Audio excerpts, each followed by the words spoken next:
Well, we are heading to round two of the Stanley Cup playoffs. Rangers with the dramatic Game 6, Game 7 victories.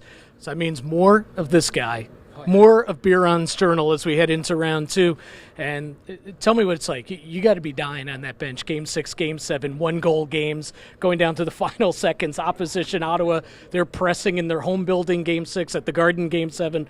What is it like for you as you're standing and sitting on that bench waiting for that clock to tick down? It's way worse sitting on the bench than being on the ice, I have to admit. I've got my little routine, and I'm trying to stick to it on the bench and trying to do my little thing, and it's working. Is it not working? Got to switch it up, everything. And then obviously, I look at Hankey's game, and I can see the total confidence and the total control in this game, and I'm like, man, it's so much easier being there than being here, because here I'm just like a puddle right now. I'm just running around. I know what I'm doing. I look everywhere for a distraction, and just to keep in the game at the same time, it's just it's extremely hard, but man, it's so much fun. And you said it. Game 7, going down to the wire. That doesn't get any better than this, and it's just a great test for this team to get started in these playoffs. And first test is pass, and it was hard work and right to the end. And now we move on to test number 2.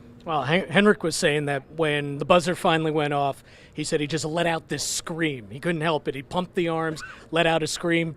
What do we get from Biron? I know you're not a quiet guy, so what happens when that final buzzer goes off? I jumped up in my seat like you wouldn't believe it, and then I looked around, and then I let everybody jump over the board, because if I jump over the board at the same time, we're just going to get in a cluster and we're all going to fall down.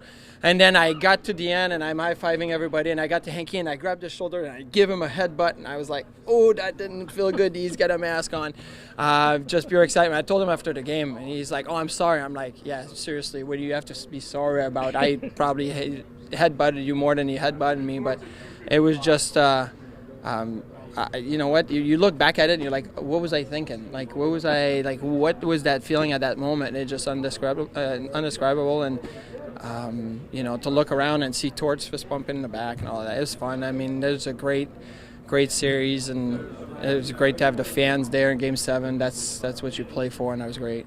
But he does get a Vezina nomination this week. He does get a Hart Trophy nomination this week.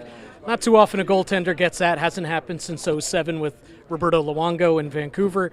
Talk a little bit about your relationship with Henrik and really how he's built this great season, and certainly how you've been a part of it. Benoit Allaire is a big part of it. Everyone in this room is. But not only getting that Vezina nomination, but also getting the Hart nomination. Well, I think it's no-brainer for both nomination. I hear people talking on the radio about other goalies, and everybody deserving of nominations, and there's plenty more named to the list. But if one is, or it should be right there at the top of everybody's list, is Hankey. Everything that he's done for us from the beginning, from the trip to Europe, from the first road trip, from the Winter Classic, and on and on. It has been some of the best, showcase of goaltending I've seen in a long time. And I got a chance to play with Dominik Hasek in Buffalo, and he won many Vezinas and many Hart Trophy. And I think it was about the same kind of seasons as Hank has had.